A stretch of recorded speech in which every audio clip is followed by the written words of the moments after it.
I inherited a quiet cabin with a beautiful private lake after my grandfather passed away. It was our family's peaceful escape for generations. One weekend, I brought my dad there to relax and fish like we used to. But suddenly, members of the HOA showed up and told my dad he wasn't allowed near the shore.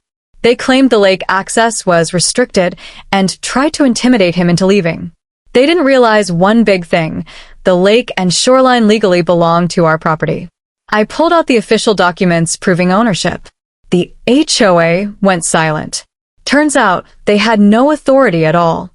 They tried to push us out, but they messed with the wrong family.